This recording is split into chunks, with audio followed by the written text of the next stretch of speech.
And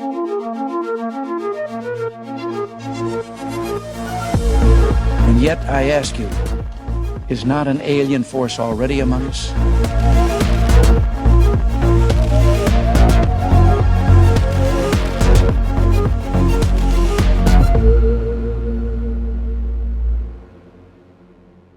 Hi, welcome back to Against the Grain. Thanks very much for joining me.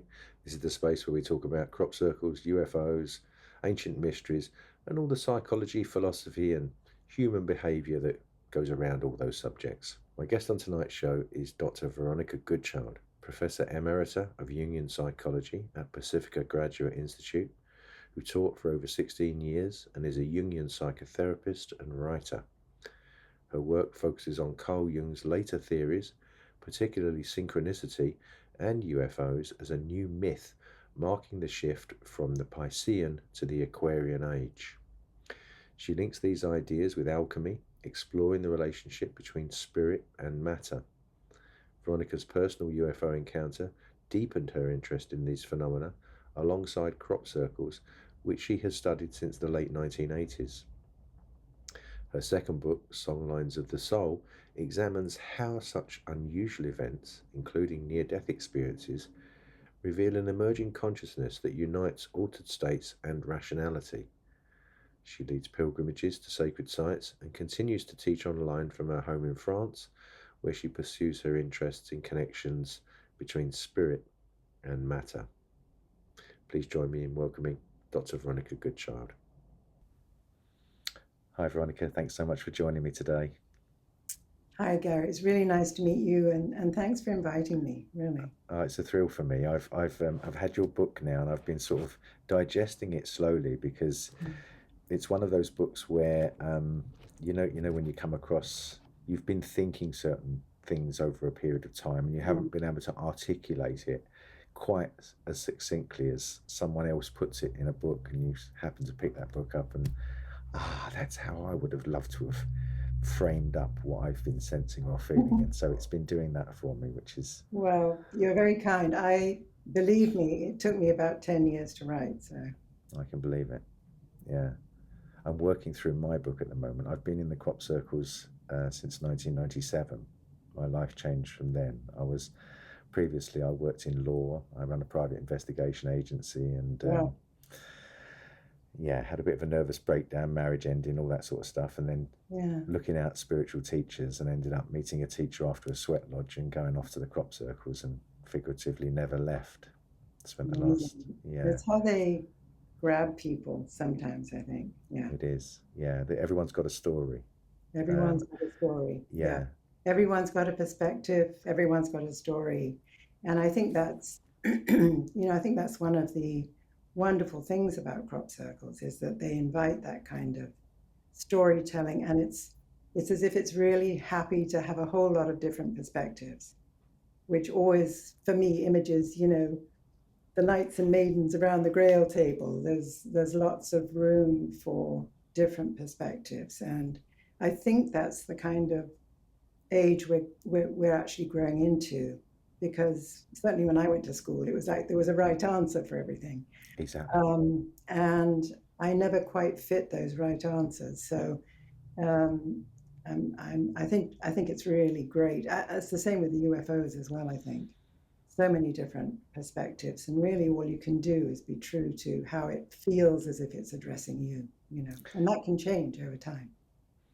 I think it's an essential element because of that bringing in of the subjective, because people have looked for objective proof that it's other from something else, and in terms of science, which has its merits, of course. I love science. I love verifiability with repetition and various things, but the subjective part of it, our own experience, our own story along with it, I think is just as important, and everybody's individual kind of take on it and plays its role.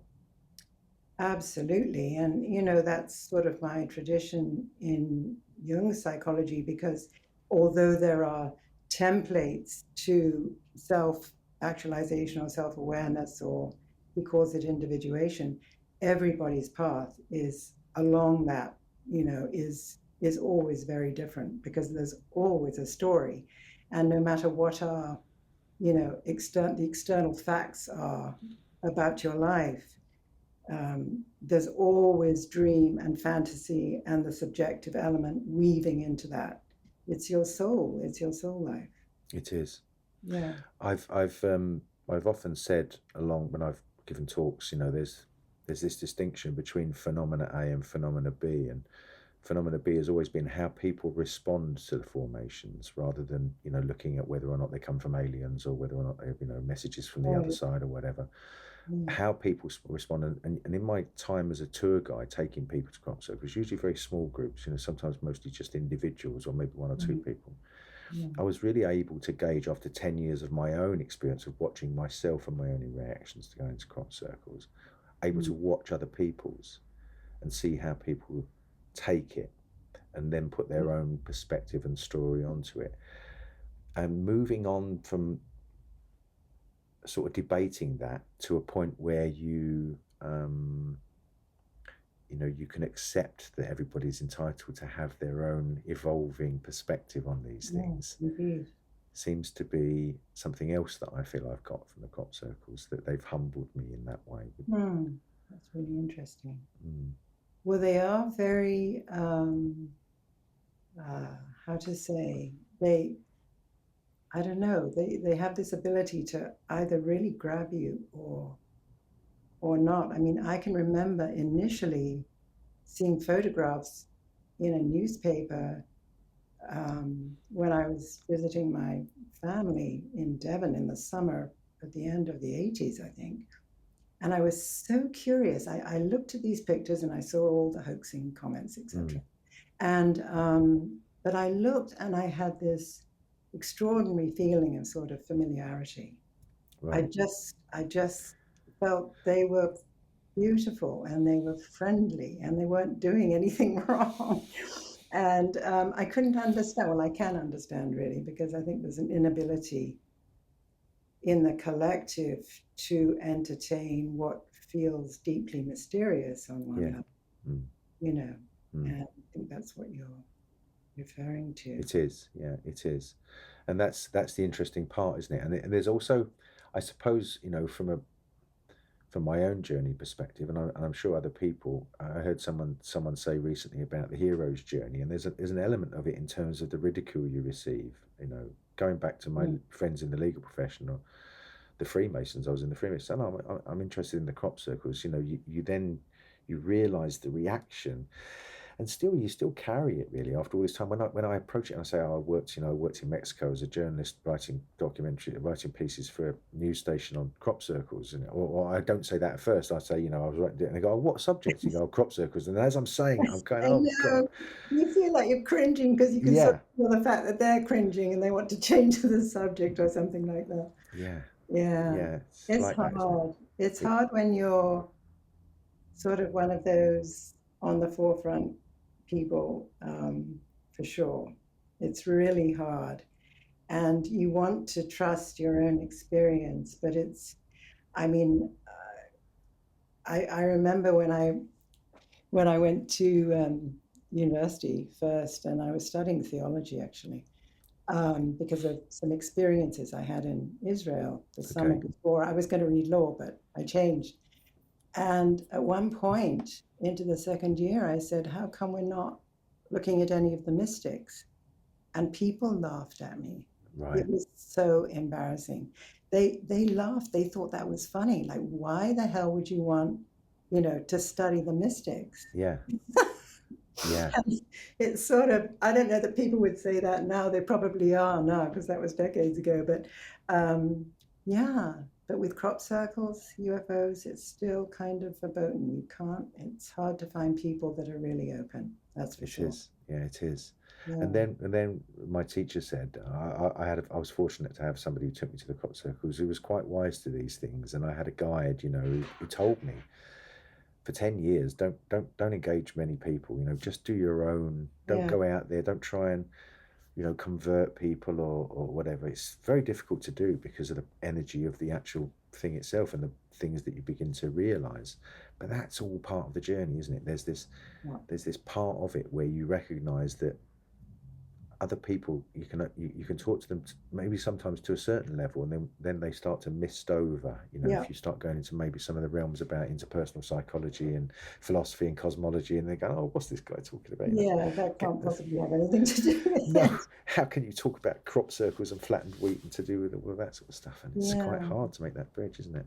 It is. It's really, really hard. And I think, though, I don't know whether you feel the needle has shifted at all, or Yeah, a little. I mean, in some areas as well. When I first got involved, one of the so it sort of followed on my exposure to the crop circles followed on from a bit of a breakdown. And during the period I was off work, sort of trying to find out what it was all about, yeah, I was reading loads of different books, and one of them was Carlos Castaneda's The Teachings of Don Juan. yeah, That made me. I felt a fascination by this whole idea that this person had a relationship to plants and that the plants were teachers and so on. And yeah, it went beyond a fascination. There was definitely something in it that made me feel there's something to this. There was an intuition that was lighting up in me. yeah, And so then a sequence of coincidences followed on from that, which led me to the guy that took me to the crop circles, who was a peyote shaman. And yeah, at that time, I became fascinated then in exploring mushrooms and psychedelic plants and what had happened with the drugs policy in the 60s and so on and so forth. And, this whole area around the difference between drugs and so-called sacred spiritual plants and, right, Maria Sabina and yeah, then Wasson bringing the mushrooms out of the jungle and going to Harvard with them, and that effect it had on Leary and Ken Kesey and the whole it's psychedelic huge. movement. That, Yeah, it was massive. And yeah, and I did a podcast with Chrissy Newton. She's a ufologist, sort of journalist who runs a debrief podcast. And when she came over to the crop circles in 2014, I first met her and took her around. During the podcast, she said, I remember you talking to me about mushrooms and the mycelial network and psychedelics. And she said, no one was really talking about them. They were, but it wasn't in her world. And now that's taken on an explosion. So the long answer to your question is people really, really are going for these alternative states of consciousness and understanding. And there's some scientific stuff now, obviously, that's been allowed to back it all up, yeah, So yes, I do see the needle moving in some areas like that. yeah, But it still seems that crop circles are, even in the UFO subjects that are being exposed now as, with the Pentagon Papers and people talking about them in Congress and so on, they still won't go as far as crop circles, those people. A lot of No, them will you're still. right. There's something about, maybe it's because the UFO phenomena is more, it's a little bit more subtle. With crop circles, they're in your face. You can go into them if you're fortunate to be able to. I have been fortunate over the years to be in them. And, but yeah, I don't know. I mean, one talk I gave was on how you could, if you were never going to be able to get to a crop circle, I mean, Karen's website is a gold mine, Yes. Treasure trove of over the years. And, you can use them as tarot cards. You can use them as doorways, portals into deeper cosmic consciousness if you want. I mean, there's so much that they offer, but they are really there. And it seems to be something that scares people off even more, which is odd. You'd think it'd be the other way around. And I've thought about this a lot. It's about how we respond to things in the moment, and then they're so powerful that we can't handle them. It's like a trauma in a way. It's like the psychic assault, isn't it? In that sense, it's too big. We have to put it away for a while, and then handle it later. And I think that's the case with a lot of it. And sometimes never. Sometimes it's too big. Crop circles, as you say, are in your face. You can't when you confront what they really are, and that you're standing in them, and that you're looking at a picture of an aerial, and you can't see what the hell you're standing in because it's so vast and over uneven ground. You have to confront certain uncomfortable realities that are so internally paradigm shifting. I think that's why people are okay to tinker with UFOs, are okay to tinker with some other things paranormal, but I think it's not 100% obviously, but it's why I think that people struggle with the crop circles to a certain extent. Yeah, I think so. I think it's very threatening to their worldview. And, Yeah.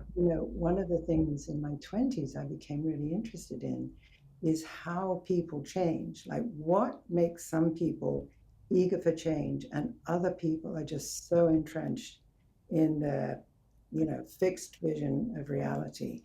And it's partly why I went into the field I did, because I was just so curious about that question. And some people, I don't know whether it's your astrological chart or what, but it's just some people are just really open to anomalous so-called phenomena, and which is now, as we say, is kind of becoming a bit more normal.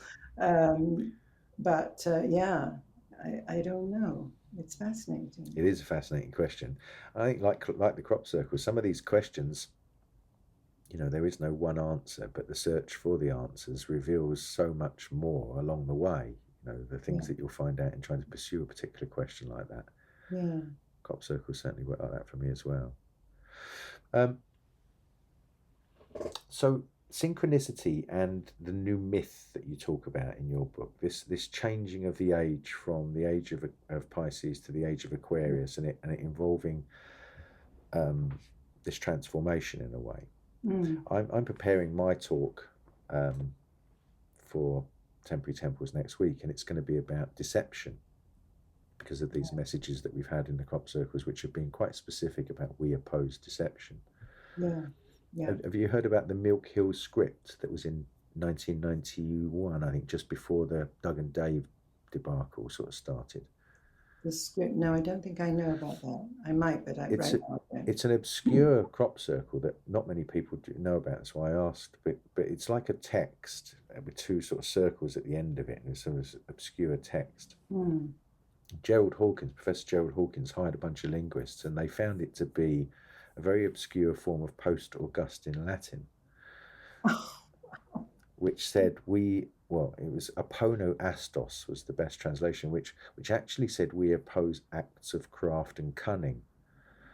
So that's the only time that there's been a kind of change from this we oppose deception. But the alien with the face and the disc message that said we oppose deception, it's had other references in it, like believe there is good out there, and these other things, that beware the bearers. And I digress. But anyway, this issue on deception, I bring in an element of self-deception. And my question to you is that this transformation from the world that we see sort of disintegrating around us now, that seems to be full of lies, deception and manipulation and so on and so forth, into a form of spirituality which involves personal integrity, lack of self-deception, removing our own self-deceptions. Attempts at it, of course. How do you see those two things going together with your new myth of... Wow, that's such a good question, because how I actually see this is that the change into a possibility of a consciousness that has more integrity and is after the pursuit of wisdom, and not only making tons of money and all of that sort of thing, is going to be very, very slow. And I think, especially in the States, people talked about the shift and ascension, and you sort of get the idea that it's sort of going to happen tomorrow, or the next day, or perhaps next year, or why hasn't it happened at 2012, and all of this stuff. And I think the way I visualize it is that we are only just at the end of not only Pisces, 2,000 years of Pisces, which was, as we know, problematic to say the least, lots of shadow of the Christian impulse that came in early on, lots of shadow, really, increasingly so, has manifested itself. So the way I see it is that, and then of course all the Mayan calendar, the indigenous calendars, it's not just one cycle of time, it's massive cycles of time have come to sort of ground zero. And to me, that is almost incomprehensible to take in. And so I think if I try to be sort of modest and realistic about this. I feel that there are two timelines going on. There are, you know, the old tried and true that, as we can see, is holding on for all their worth and might have some successes soon, unfortunately. But there is this massive swell of individual people that you never see and are never going to see on the nightly news, which is all about death and destruction and sales newspapers, Of course. like that. Yeah. But there are massive numbers of people that are very committed, first through their own process of trying to know thyself, as you know, Plato says. Temet nosce. What? Temet nosce, isn't it? Or temet nosce, you know. the Latin phrase for temet, Oh, it's above the door, you know thyself. Yeah, okay. yeah. You know that more than me.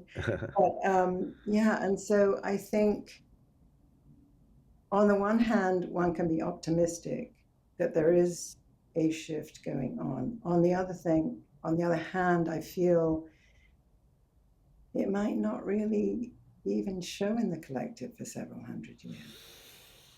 And I think we have to be patient. But for some reason, those of us here now who care about even talking about this have decided to come in. That's how I see it, because I think our incarnations are very meaningful. I think we have some say in when we come in and when we come back and all of that. And so there's a reason we're here now. And when I worked with a shaman in the early 80s from the Seneca Indian tribe, actually mid to late 80s, she taught me all about Earth's ascension and the harmonic convergence and all of that. You know, we were sweat lodging and all kinds of things. It was very exciting. But yeah, she said, you know, we're bridge builders. We're bridge builders. And we're here to bridge the old with the new as best of each as each of us can. And when I look at my kids, they seem far more advanced than I was at 20, 30, nearly 40, you know. It's like, oh my God, you know, I was only starting to have breakdowns in my late 30s and early 40s. It's as if they're already at a more advanced and mature stage. So that gives me hope too. My grandson also is very compassionate, incredibly bright, chose to be a vegetarian at 8 without any family influence. I mean, it's crazy. And, you know, so yeah, I think there's great hope, and I think it's not going to happen soon on a massive level. And I could be wrong, because the thing about synchronicity is that it demonstrates what Jung calls continuing creation. In other words, there can be quantum leaps. You know, it's not that there's a big bang and then everything unfolds in a straight line like that. It's that within that straight line, you know, fate happens, synchronicities happen, things happen to get you back on track if you've wandered off, you know. So they're great teachers in that way. And it's really nature teaching us too. Nature is our guide, matter. And because when a dream or a vision meets up with an event in the world that has the same meaning, that's a very powerful experience. Really? Especially when you really, really, really feel it and it's happening in front of you and it's so surreal that you can't possibly imagine how this is happening to you. It's earth-shatteringly. Yeah. Ones like that just make you speechless. Yeah. And it's like, how can it be that the world knows what I'm thinking about, you know, or this aspect of the world? It just is a miracle. It doesn't make any sense. It's crazy. But it happens. And that's what really started me getting interested in the phenomenon of synchronicity, precisely because of that. Because, as Jung says, in that moment of the connection, you dip into a slightly altered state of consciousness. And that is very different from your normal everyday consciousness. Totally, because it's in those moments that I mean, when it first happened to me powerfully at the beginning of this journey, really, with the crop circles, Yeah. um, it's like I looked at all of the things that had happened to me from my earliest memories up to that point, Mm. and every single step along the way, whether it was guided by, me, that I decided to take that job or go down that road, or it was forced upon me from circumstances, which is the larger part of the equation, it Mm. all had to happen to get me to that point. Exactly. And at that moment, when you realize, you look back at all those dominoes and you go, how can that possibly be the Yeah. situation? But it's tangible, isn't it? And Yeah. lots of other people feel that. My teacher said, and I like this, he said, we think and live in terms of cause and effect, but in this other reality, in this other timeline, as you describe it, there's cause and cause and cause in synchronicity. Yeah. And so it wasn't an effect. There was just a continual causation that was synchronizing. There was a synchronizing factor for all of us. And that leads me to this notion, which I like, the participatory anthropic principle, John Archibald Wheeler's proposal about, to have a universe that is so finely tuned to create biological life that can ask questions about it means that we're participating in its potential as it's unfolding. Exactly. I like that. That's wonderful, and that's what we are doing. That's what synchronicity shows, that we are, because when you've mentioned a powerful one that you have, and it can so shift your reality. You become aware of how you then deal with that event, which could involve huge changes in your life. I mean, it did. It does. If you apart. Yeah. You realize that you are participating in your creation, and in a way the creation of the world, because when you change and everyone in your orbit changes, absolutely, the dynamic doesn't stay the same, which doesn't mean it's always great. No, it's a big fallout from these things. It really is, isn't there? There's a big fallout, but there's then a big fall in of other events that in that moment you couldn't possibly have anticipated. Absolutely. And that's it, isn't it? And I think so. There's this other thing that came to mind as you were saying. What you were saying was I do a lot of I've done a lot of, one of the other things that's been my thread through my life is fascination with the martial arts, and that led me into in my 30s to the so-called internal martial arts. And so for the last 27 years I've pursued what the internal martial arts are. Okay. And some of it's obviously psychological. It's the battle with your own self. It's the spiritual battle, but which is nice to know. But there's these principles that come out of the practice, which are physical and mental and spiritual, I believe. And I like to think, I said this to my children as they're growing up, I called it informing other activities. So let me give you an example. The breath is this contraction and expansion. We know the universe, we're told, is expanding, but there are some theories which say it constantly expands and contracts infinitely, over an infinite. Yeah. Well, so we're this microcosm and we're doing this contraction and expansion. Well, these moments when big change comes, they happen very quickly on a personal level because of a compression of all of my past experience. It seemed to compress in that moment. And in that compression, then there was an expansion of the next 27 years, which have been the last 27 years for me. Yeah, beautiful. Yeah. So the timing of when the big change will come about can be that quick. There is the potential for this mass compression in consciousness where everybody wakes up in the morning and says, shit, what are we doing? Yeah. And some of that's being brought about, I think, by people recognizing the deceptions in the media and the propaganda and so on and so forth. The internet's really helped with that. It has. Yeah. Well, wouldn't that be wonderful? But yeah, I think we have to definitely allow for that possibility, because if we allow for it in our consciousness, I guess there's part of me that doesn't want to be too hopeful, but anyway, if we allow for it in our consciousness, we're already facilitating it. And I understand that prudence because, you know, when it was 97 when I first got involved with the cops, so I thought, well, by 2000, it's all going to be sorted. Everyone's going to know, right? And then 2012, maybe, you know, it'll be, you know, and then they go, hang on a minute, I need to hedge this because I'm investing too much of myself into what could be, and it actually hurts when it doesn't happen. So you, Right. do you know what I mean? Because you want the Yeah. best for the world. Those expectations, you can't help but have them. But with every expectation, there has to be a kind of, well, how can you not have expectations? And sometimes they're just dashed. So Exactly, yeah. Sandcastles on the beach, they have to go when the yeah, tide comes in. They really do. exactly. Yeah. Yeah. Okay, I've made some notes because I thought, you know, it'd be easy for us to go off on a tangent in different ways, and I've just done that. So I'm just going to jump back onto my notes here and ask you another question.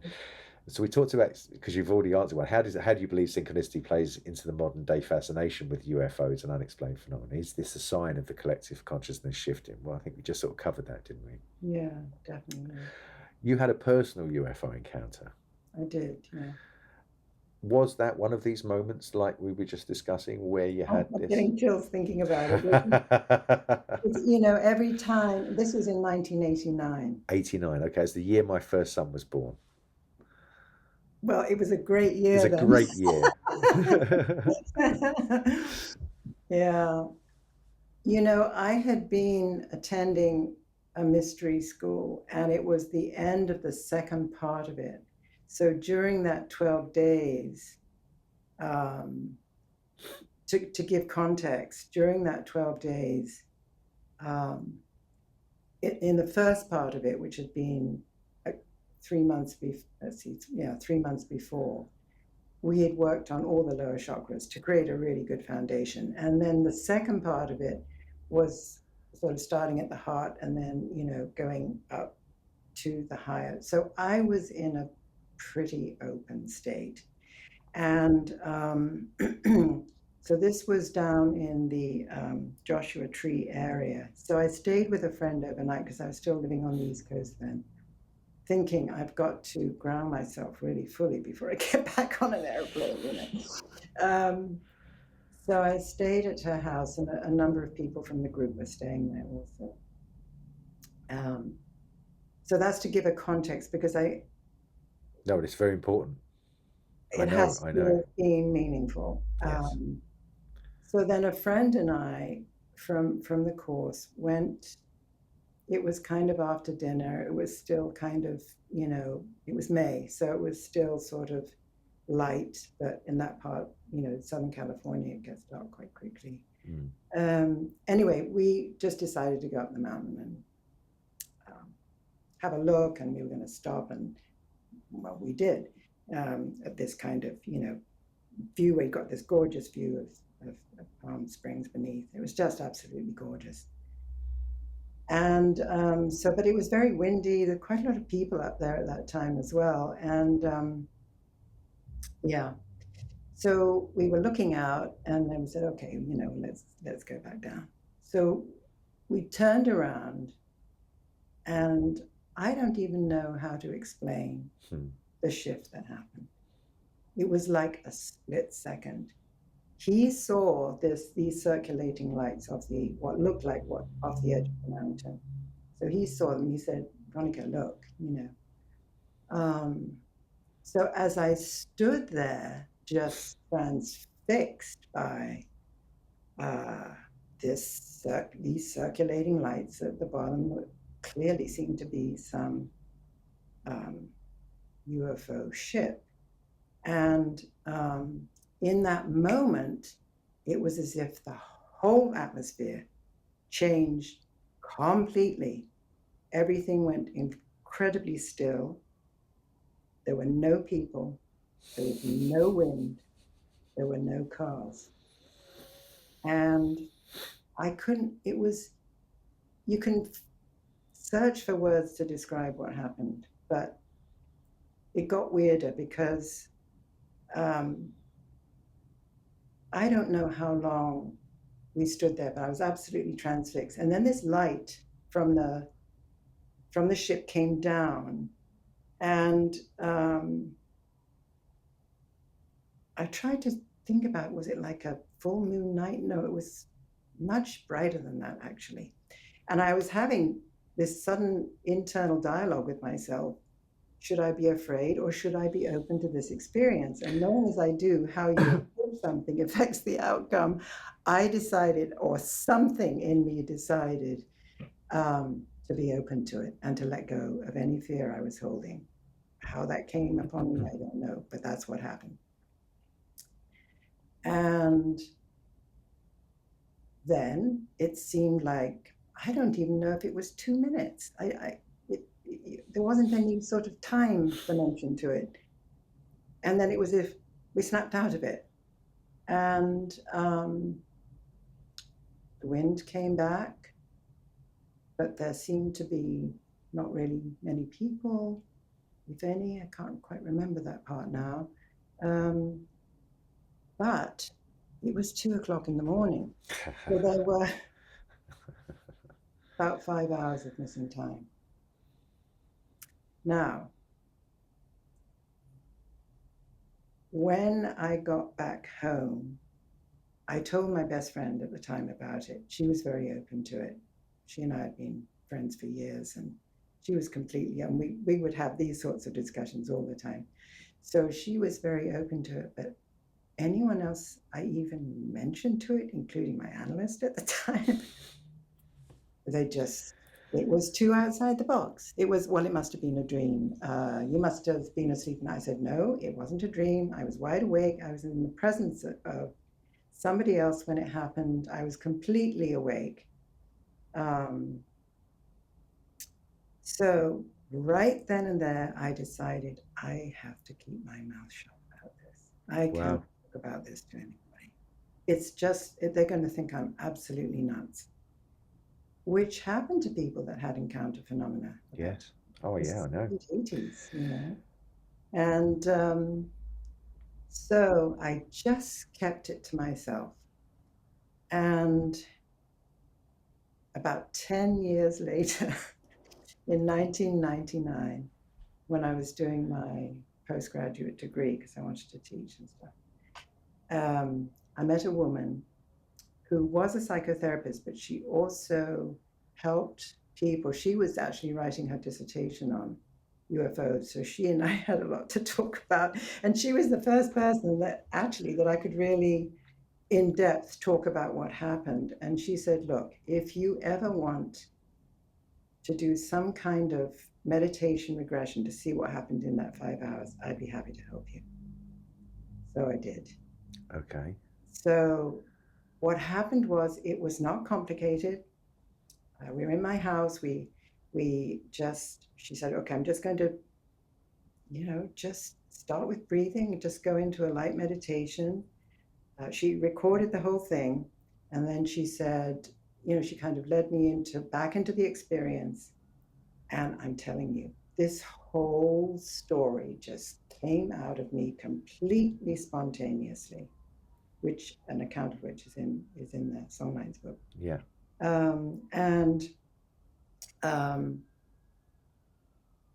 I learned things about the universe. I mean, it was just like a download of cosmic knowledge.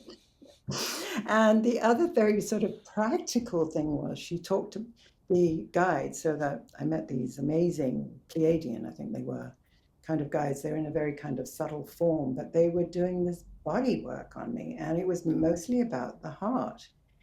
And so they talked a lot about the heart. They talked about Earth School. Earth School was the planet where the whole point of it was to learn to love.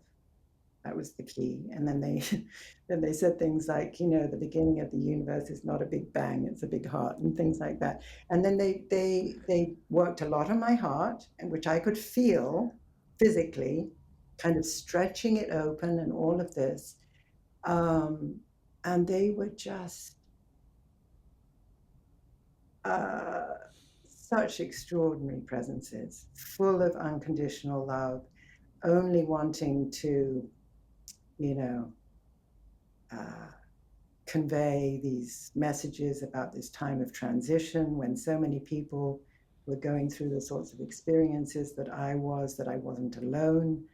Yeah, I can't remember in this second all the things, but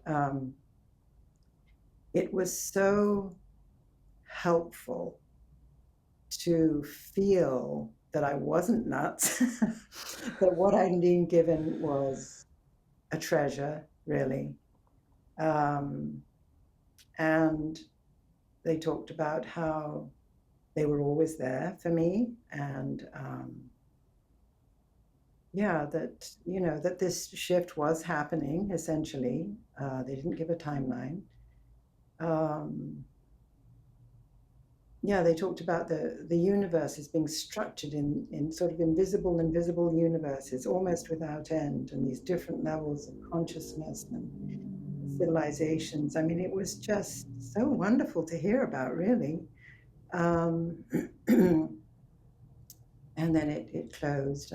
Then my shaman teacher appeared in the one I'd worked with in, you know, had been working with in the 80s, mid 80s. And so that was also really lovely, because she actually had been the one that a couple of years before had talked about my connection with the Pleiades. And there were various reasons she did that. But this was an experience that I couldn't have made up if I tried. That's it, isn't it? And then John Mack's book came out Okay. around that time, Passport to the Cosmos. Passport to the Cosmos.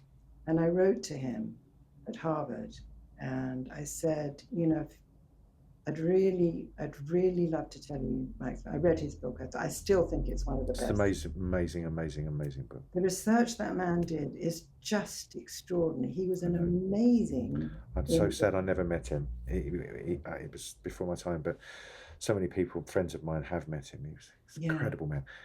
Oh, he could hold very intense levels of energy. He was brilliant at that. And so, as a psychiatrist too, I mean, he was, you know, was good at holding this information and helping people so much with it. Anyway, he was coming to Santa Barbara, something like that weekend, or something really crazy. And he said, you know, I'm coming with my team. There was something called the Prophets Conferences. He was going to go to one of the conferences. And so he was staying with friends in Santa Barbara, because the place I was teaching at was just next door in Carpinteria. And so, yeah, he said, so let's have dinner. I'm coming with my assistant and some other people, and, you know, bring your husband. And anyway, we had dinner together, which was just wonderful. He asked me to tell my story again, and he was so interested. I mean, this was all so healing. Yes. You know. Yes. To be taken seriously, to be... It's so that's one of the most damaging things about these experiences, isn't it? When you don't have somebody that's going to genuinely listen to you, but not necessarily believe you, but not make you feel that this is okay. Yeah. And because he'd already interviewed so many hundreds of people. So many. And so for him, he said, well, this is really interesting. It has some features that I've never met up with before, and some I have, you know. And it was just, and then he said, so I'm talking at this conference tomorrow in Palm Springs, and I want you to come with me, and I want you to tell your story. And I said, what? At night? How am I going to... You wrote the letter, Veronica. That's it. You signed up for it. I definitely did. Can't get around it. Yeah. So that started a really wonderful relationship, and I went to a few of those with him, and yeah, he was just an extraordinary man, and his death was an absolute tragedy. Yeah. And he loved the crop circles. I know he did. Peter Robbins, dear friend of mine, Peter Robbins, you know, the UFO researcher. I don't know if you know him. It's he said, you know, it's just a tragic accident. He just looked the wrong way when he crossed the road, and it is what it is. Because you know, they were obviously around someone like him, you're going to get all sorts of conspiracies about CIA assassinations and so on. But he'd already done so much good work. Yeah. What keeps coming to my mind is I gave a presentation once about the children in Zimbabwe in the Yes, Ariel school when he went there and he was interviewed those there. children. You know, the way he spoke to those children and the compassion and the understanding, and he got that out of them. Do you know what I mean? Because of who Yeah, he was. exactly. And I made the comment in the presentation because I presented the Westall School in 1966, where all those children in Australia, there's about 485 of them, had seen a UFO, and 3 teachers ran outside. Don't know if you know about that case, do I you? don't know that one. I know others. Really? I'll send you the presentation. You can I'd see love to. video clips. All the people are in their 60s now, from when they were like 12 at the time, Yeah. and it's fascinating. Anyway, they had this experience, and there was a crop circle made by this craft at the end of the field. They all run down, and there was a crop circle which the military. So, I know journalists turned up, started interviewing the teachers and the children. Then very quickly, the real men in black turned up, no uniforms, took the camera off the teacher, put all the children into an assembly hall, had teachers parading the corridors, keeping them all in, and then basically brainwashed them into there's no such thing as aliens. You know, you didn't see anything like that, and you're That's not to just talk criminal, about it. isn't it? Yeah. Yeah. So I presented that story, and then by the time it got to the 90s with the Ariel School, now you've got a Harvard professor going out and interviewing them. There's no men in black turning up. And the reason why I put the case forward was I believe that during those 30 years, from the sort of 50s, 60s until the brainwashing on the public through media had been done so that if anybody suggests this stuff, they'll immediately get the ridicule from their peers. Yeah. So the men in black didn't need to turn up anymore and sort of shut it down. Yeah. People were already The public would do it for them. Yeah. And it's so criminal. I can't bear it. It's horrible. I know. Yeah, it's one of the things we've had to endure. Well, that's one of the things that came out with this new law in the States, that the denial of, I think they said 80 years of denial and dissing people and getting rid of a few of them, I think, along the way, all of that has to end. And so they did admit that they'd had this huge campaign of denial, and for decades. And now that new law is, and that's the Paradigm Institute, I guess, I hope. I mean, they're interested more in the political aspect, which is important. But yeah, it's, I think that new law saying all of that has to become public property and go into the National Archives is a great step forward, because it means it really is in the collective now, even if they go on resisting, which they will, of course, sharing, exactly what they do know. There's certainly games going on, that's for sure. I've drilled down into it a little bit. I had Steve Bassett on the show, who's the political activist who, runs the Paradigm Institute, and he said something strange to me because I the sort of I was drilling down a little bit on some of the paradoxes or some of the contradictions with, the fact that David Grush is a whistleblower, but the Pentagon had given him permission to say what he can say, but at the same time, the Pentagon are denying it, saying there's no evidence of aliens, right? So there's this whole load of narratives going on, which screws with people's heads. Schizophrenic, that stuff. Right. And then they're showing these really highly decontextualized videos of little blips on grey fuzzy backgrounds, and so I'm coming at that whole disclosure with a degree of skepticism, and so I was asking Steve questions about that, and he said something funny which still sticks with me really. He said that because they've lied so much over the last 80 years, they're now having to tell a lie to tell the truth. It's so sick, isn't it? I was like, what? Yeah, I know. Crazy, huh? Yeah. Yeah, it's really bad. It's really, really bad. But yeah, that's one of the many things that you have to enjoy. You, on a personal level, you get the ridicule, and on a sort of national level, you can start to see through the games that are being played on an international level as well, through media and through television. Yeah, it's I think part of this, journey that you and I are both sort of on with all of this is that recognizing those things and then keeping grounded with it. Yeah. Which brings me back to your recent presentation. Your first slide was this classic spiritual pilgrim picture. Yeah. With the, on the knees, grounded, with the hand toward the other world. I love that picture. I do too. I've used it actually. If you go on my website, Karen, have you read Karen Alexander's essay called "The Call"? No, Okay, I made an audio version of it with Morgan Freeman narrating it. you're Right? joking. Wonderful. It's not Wow. really Morgan Freeman. It's Oh. an AI voice. Right? I sampled his voice and then turned it into, and it sounds like you'll believe it's from Morgan Freeman. Trust me, scarily. Well done. And I put some music to it. Listen to the audio version of it, Veronica. It's a Oh, brilliant essay that Karen wrote on called "The Call," and beautiful. the cover of it is the image that you used as your first slide. Yeah. Yeah. She's really dedicated. She's such an inspiration. Oh my God. I've loved working with Karen along the years. It's having people like, I worked with Michael Certainly got Glick. the call. Yeah. Oh yeah, she certainly got the call. Michael Glickman as well. I spent Yeah. a lot of time working with Michael. We used to run a website together, Crop Circle Reporter, and do little videos back in I 2009. don't know enough about you. Is it all on your website? I'm sorry. I should have done, No, that's should fine. have done better homework before. I did actually, what I did was I watched some of your podcasts just so I could see the. Oh, okay. Yeah, but no, I need to know more about you, obviously. Yeah. So do you know about 777 with me? Well, these numbers are great. Okay. Yeah, well, I don't know your version of 7. My version of 777. Okay. Yeah. So that's what kind of launched me. I'll give you a bit of a personal thing then. So that's what launched me onto the sort of more public stage with Crop Circle, because I'd spent 10 years doing what my teacher told me, keeping my head down, from Yeah. 97 to 2007. Yeah. And in 2007, I was at Cardiff University doing a degree in language and communication.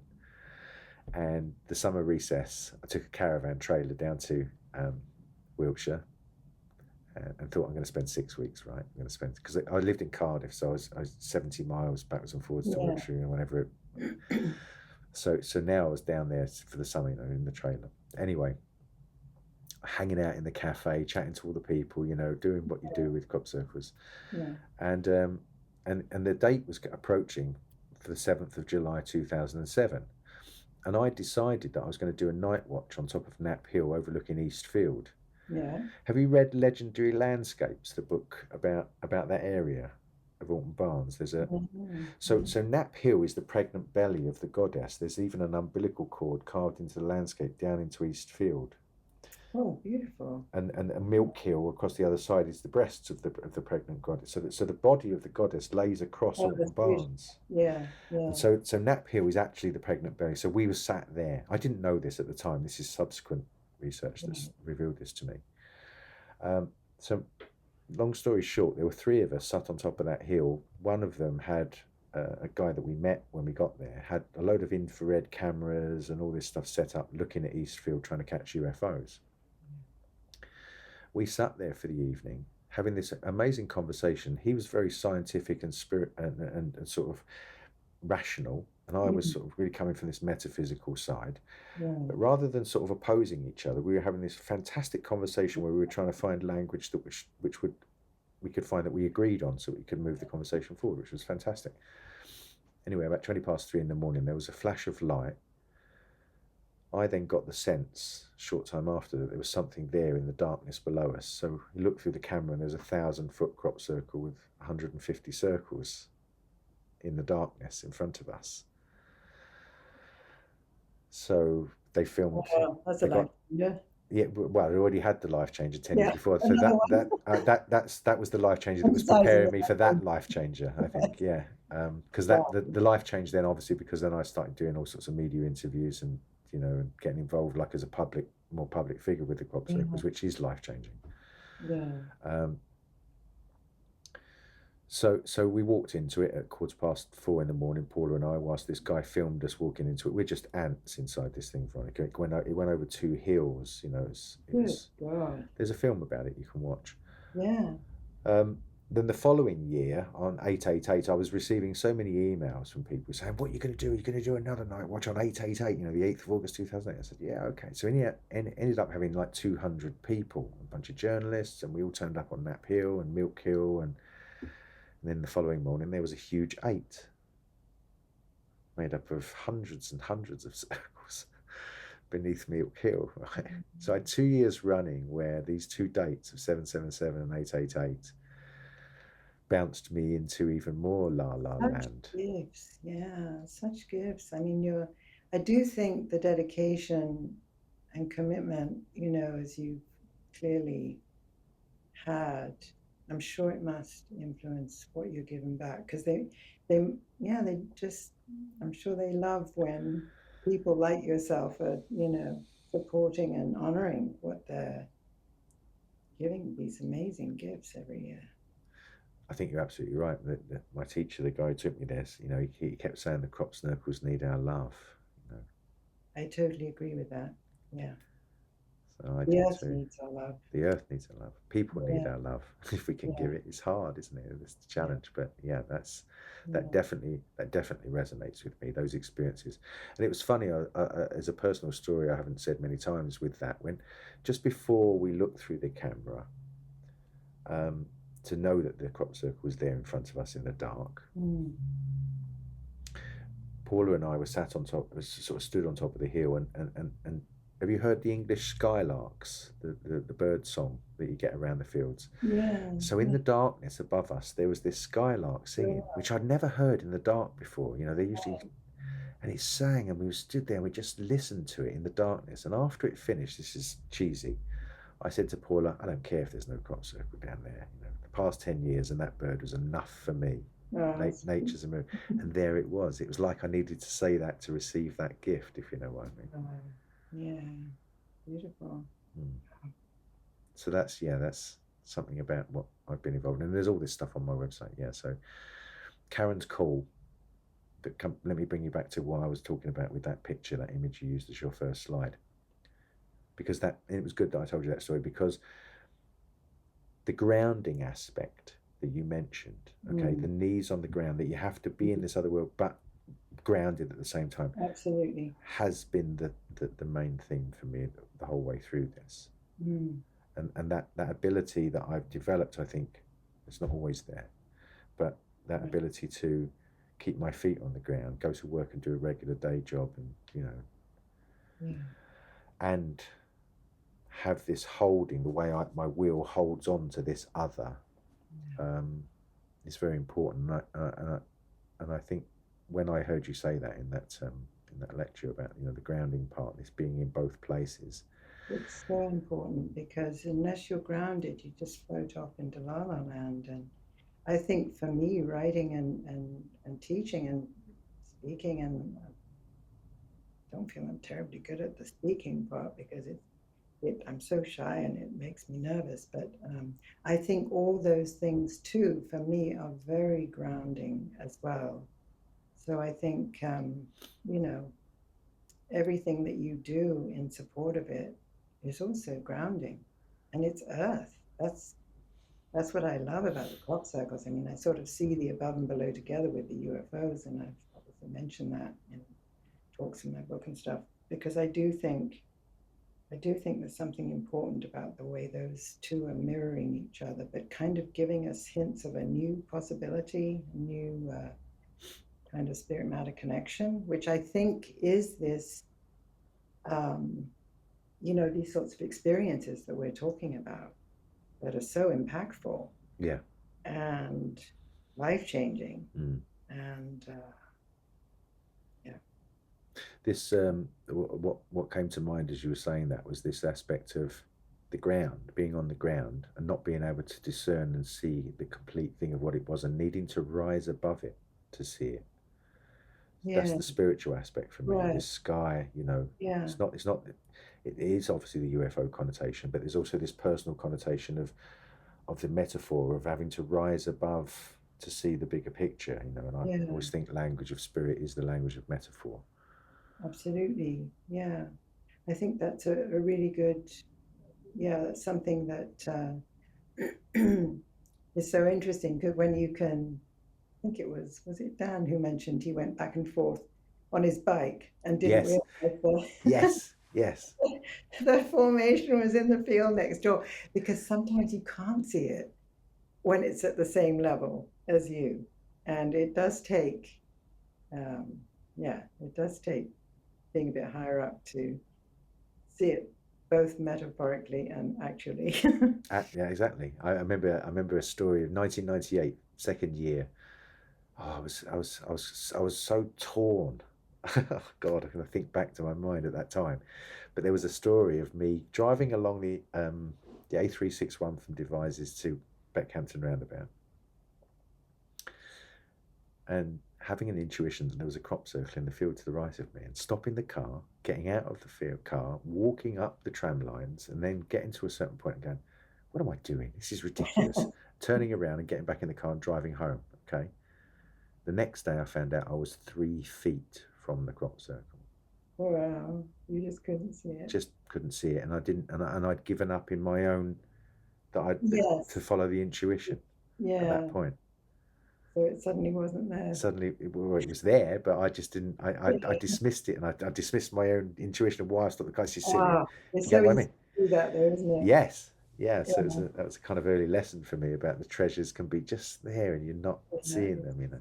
Exactly. Oh, yeah. We're coming up on an hour, Veronica. I've still got a bunch of questions I'd like to ask you, but I don't want to run over with too long episodes so that viewers can take them in chunks. Is it okay if we kind of have a pause here and come back and maybe do a part 2? Would that be okay? Yes, that would be fine. Yeah. All right, that's fantastic. Okay, so I'm gonna stop the recording now, then, and we'll come back for a part 2 in a minute. I've got some bunch more questions I want to ask you about your work in the book.